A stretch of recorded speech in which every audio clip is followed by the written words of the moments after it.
Hello students, तो क्या हाल चाल, कैसे हैं? मस्त, बढ़िया सब।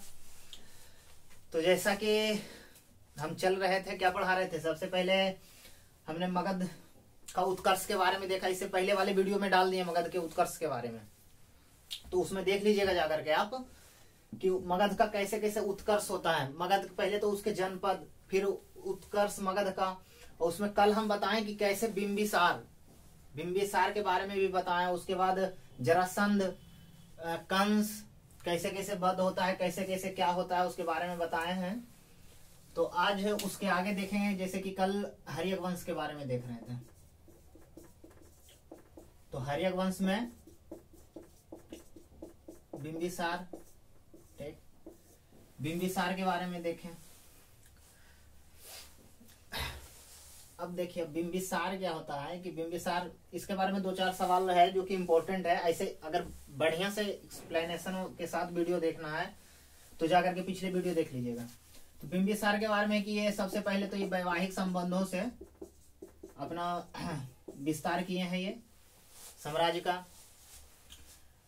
एक नक्शा बना देते हैं आपको शॉर्ट में कि समझे आप। ये बिहार वाला रीजन है, इस साइड में ये गंगा नदी इधर से है, इधर में मगध था, इस साइड में ये मगध वाला एरिया है। अंग इधर है, अंग हो जाता है, ये मगध है। और ये यहाँ पास ऊपर में वज्जी है, ये वज्जी हो जाता है, कौशल यही है,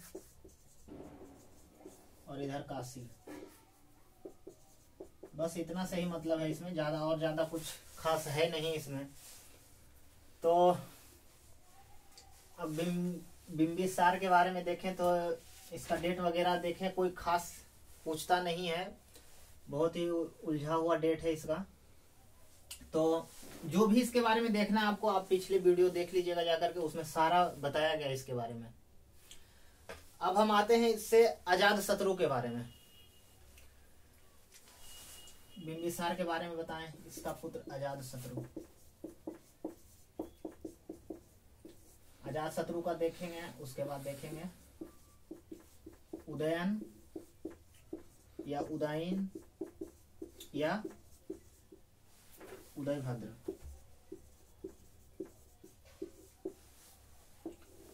ये तीन के बारे में देखना है आज। तो इसके बारे में तो हम बता ही दिए कि बिंबिसार के बारे में एक मोटा मोटी आइडिया दे देते हैं आपको कि बिंबिसार जो जरासंध था उसका अंतिम वंश का जो शासक था, एक भटिये था। भटिये उसके मंत्री को मार दिया, उसके बाद पुलिक का, उसके बाद बिंबिसार, भटिये का पुत्र बिंबिसार था, ये हर्यक वंश का स्थापना करता है। उसके बाद वैवाहिक संबंधों से ये अपना साम्राज्य का विस्तार करता है। वैवाहिक संबंधों के द्वारा ये अपना साम्राज्य का विस्तार करता है। कौन? बिंबिसार। और बिंबिसार सोचिए कहाँ कहाँ विवाह करता है। सबसे पहले तो वैशाली, वज्जी, जो वज्जी है यहाँ विवाह करता है। वज्जी यहाँ की रानी, वज्जी की रानी कौन थी? वज्जी की रानी। उसके बाद तीन जगह करता है, बताते हैं आपको। वज्जी, कौशल, एक हाँ मद्रकुल, तो बता देते मद्रकुल का 6 माह, ठीक। रानी याद रखेगा, पूछ सकता है आपसे, ये कोई बड़ी बात नहीं है। उसके बाद कौशल की महारानी, कौशल राज्य की महारानी थी, कौन नाम इसका? महाकोसला, ठीक। और उसके बाद वज्जी का जो रानी थी चेलना। तो इससे इतना तीन विवाह ही किया। उसके बाद जाकर के अपना साम्राज्य का विस्तार किया, साम्राज्य को बढ़ाया धीरे धीरे जाकर के, सबको अंग को मिला लिया। सबसे पहले तो ये अंग को मिला लिया। अंग इसके बगल में ही था, ये भागलपुर वाला इलाका जो है एरिया अंग का था, अंग महाजनपद। तो ये अंग को मिला लिया। अंग को मिला करके, और अंग का ही प्रशासक था कौन? अजातशत्रु।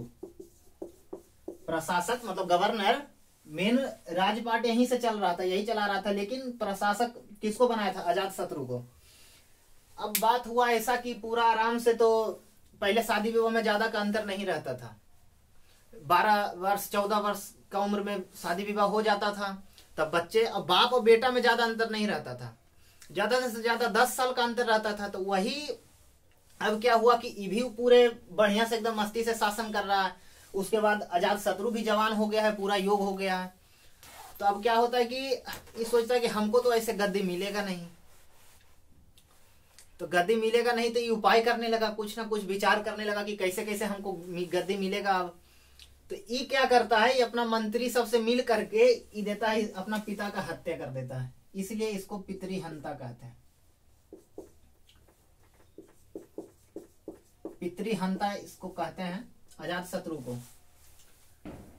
तो जानते हैं कि कर्मों का फल सेम आप पे ऐसे ही पड़ता है जैसा कि आप करते हैं। तो कहता है ना कि मतलब जब बेटे को, असल में जब बेटे को रियलाइज होता है ना कि उसका बाप सही है, जब बेटे को इस बात का रियलाइज होता है कि उसका बाप सही है, तब तक उसका बेटा ये रियलाइज करने लगता कि हमारा बाप गलत है। यह हकीकत है। तो सेम उसी प्रकार से जैसे इसको लगा कि हमारा बाप गलत कर रहा है, बिंबिसार गलत कर रहा है, अजातशत्रु को लगा कि मेरा बाप गलत कर रहा है, तो ई इसको निपटा दिया। उसके बाद इस सत्ता पर बैठ गया।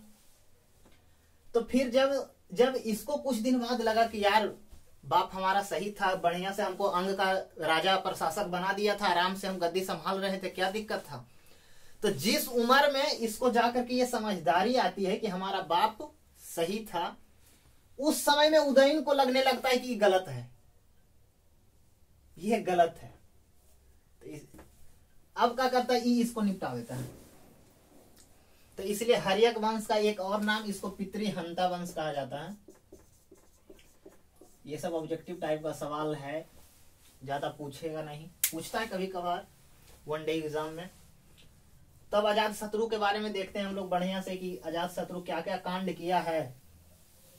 सबसे पहले तो अजातशत्रु, अब जो बिंबिसार की रानी थी बज्जी की, जो बज्जी की रानी थी कौन, चेलना से इसका जन्म होता है, चेलना के गर्भ से इसका जन्म होता है अजातशत्रु का। तो इसका नानी घर कहाँ हो गया, बज्जी। अब कहा तो कुछ दिन बाद जब ये मार देता है, अजातशत्रु मार देता है बिंबिसार को, तो बज्जी से अब सोचिए एक ससुराल कहाँ है बिंबिसार का ससुराल कहाँ है भैया। तो यहाँ कौशल में भी है, बज्जी में भी है, ऊपर से सबसे ऊपर कश्मीर मद्रकुल 6 माह। अब मार दिया तो एगो दुल्हन रहे, तब तो यहाँ 3 दुल्हन, 3 ससुर, अब कई गो साला कोई पता नहीं। तो अब क्या हुआ कि अभी बज्जी बोला कि अब तो हमारा दामाद को मार दिया है, अब आकर पूरा अपना सेनापति को कहा कि जाओ मगध पे आक्रमण की तैयारी करो। अब भाई तो अभी डरा जाता है अजातशत्रु। अब देखता कि अब तो बज्जी बहुत शक्तिशाली था उस टाइम पे। वो इसको लगा अजातशत्रु को कि अगर बज्जी हमला कर देता है तो हम तो हार जाएंगे। उसके बाद एक और है, तब तो बज्जी है, उसके ऊपर कौशल है, ये दोनों मिल करके अगर हमला करता तो इसको परास्त कर देता। तब ये क्या किया, उसी टाइम पे राजगीर का चारों तरफ से बाउंड्री दिलवाया राजगीर का अजातशत्रु, उसी टाइम पे राजगिरी का।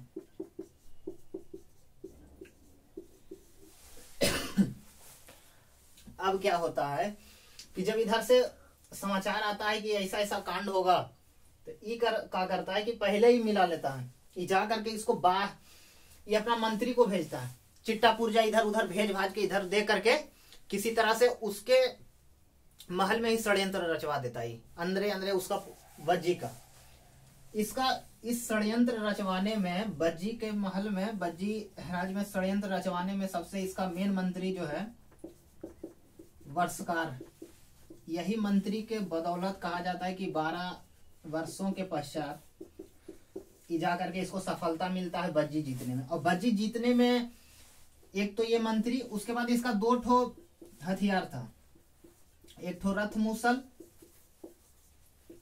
और दूसरा हथियार था महाशिला कंटक। महाशिला कंटक इसे पत्थर रबर टाइप का, जैसे गुलेल कैसे बना के मारता है इसे, बस गुलेल बनाया। उसके बाद पूरा राजगीर था, राजगीर में तो पहाड़ ही था पूरा, राजगीर भी 5 पहाड़ों से घिरा हुआ है राजगीर। तो जब ये था इसको, उसके बाद ये गुलेल टाइप का बना दिया, वहां से पूरा पहाड़ जितना पत्थर सब लोड करके लेके निकल गया। और दूसरा बात क्या था कि उस टाइम हाथी से बड़ा लड़ाई होता, हाथी का बड़ा डिमांड था, और हाथी मगध में पाया जाता था, उस टाइम पे हाथी मगध में पाया जाता था। तो वहां से सब कुछ लेकर के अजातशत्रु निकल गया। उसके बाद ही पूरे बज्जी को जीत लिया। अब जीतने में ये इसके रथ मूसल, महाशिला कंटक और एक इसके मंत्री जो कि षड्यंत्र करवा दिया उसके दरबार में, बज्जी के दरबार में षड्यंत्र करवाने में सफल रहा, इसको अब जीत लेता है।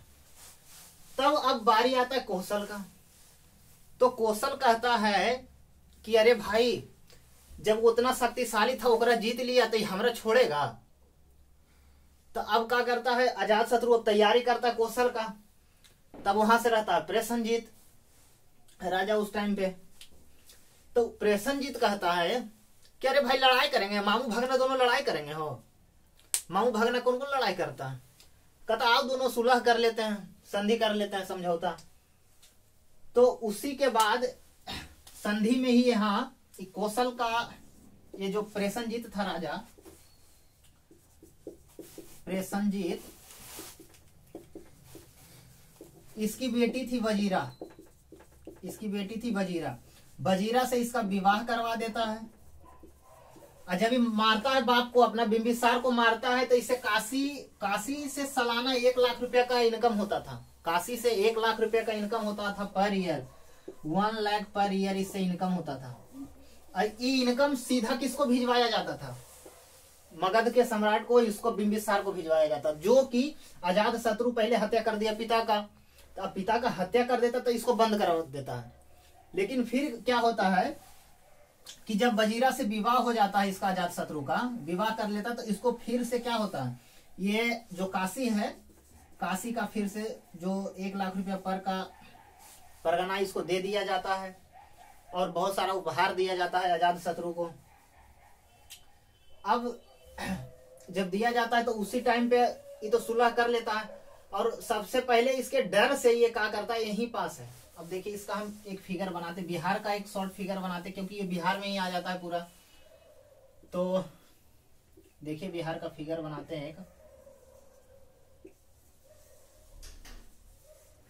ये बीच से गंगा नदी निकलती है, बीच से गंगा नदी निकलती है और यहीं पास इधर से सोन है, गंडक यहाँ पुनपुन, यहाँ ये स्थान पे, ये सोन और गंगा के स्थान पे, ये यहाँ पर ये जो जगह है यहाँ पे ये छावनी डालता है।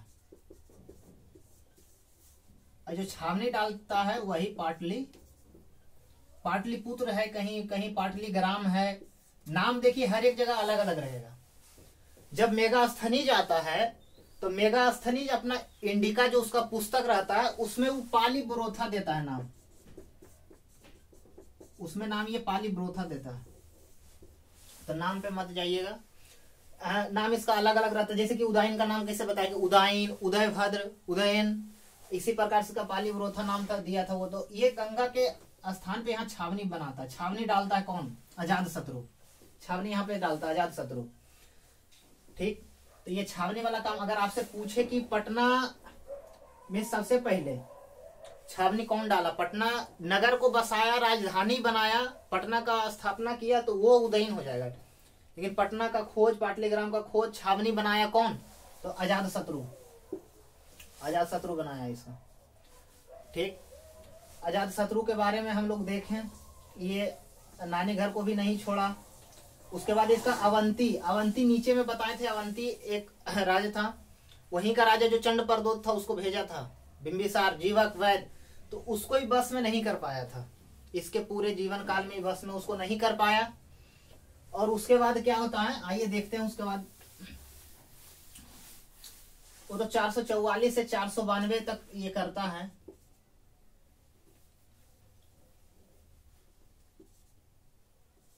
अच्छा डेट को हटाइए, डेट को रहने दीजिए। डेट में कुछ रखा हुआ नहीं है, अलग अलग ग्रंथों में अलग अलग देगा, बौद्ध ग्रंथों में कुछ और है। इतना सिर्फ याद रखना है, डेट जो है आपको डाटाबेस्ड बुक में मिल जाएगा। बट ये जो कहानी स्ट्रक्चर टाइप का है, फिगर से जो आप समझ रहे हैं, नदियों के माध्यम से समझ रहे हैं कि गंगा आ रही है, गंगा के किनारे पे ही छावनी डाला था है? पटना, वहां सोनपुर, अभी भी मेला लगता है वहां सोनपुर, गाना भी है तो सोनपुर के मेला में धनिया हेराई ले दरोगा बाबू। हाँ तो ध्यान से जरा सुन लीजिएगा जो नहीं सुने हैं। तो यही पास बनाया था, छावनी दिया था। पाटलिपुत्र अजात शत्रु इस पे छावनी डाला था। ठीक, इसके समय का एक और घटना टाइम से पता चल जाएगा। सबको पता है कि गौतम बुद्ध का मृत्यु कब हुआ था? 483 ईसा पूर्व में। 483 ईसा पूर्व में। इसी टाइम पे प्रथम बौद्ध संगीति हुआ था, है? प्रथम बौद्ध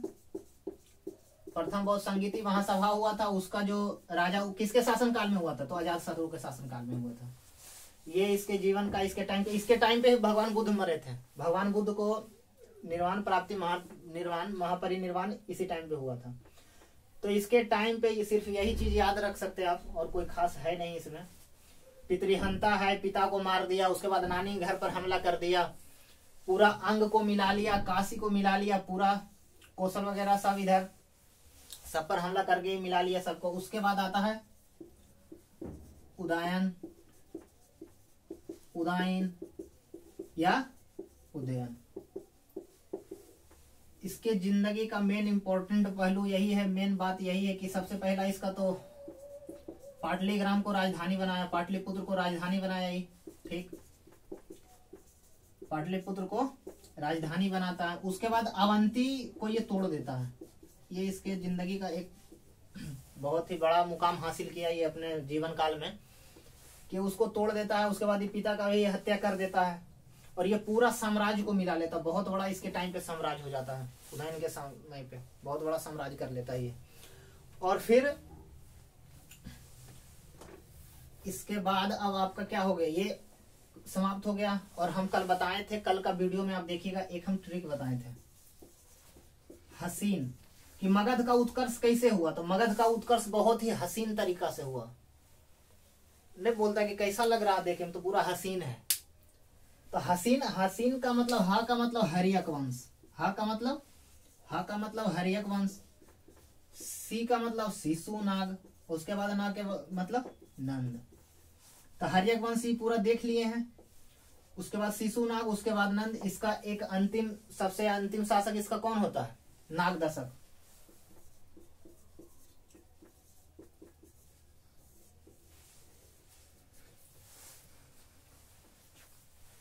तो उसपे शिशुनाग के बारे में हम लोग कल ही देखेंगे, इसको रहने दीजिए आज।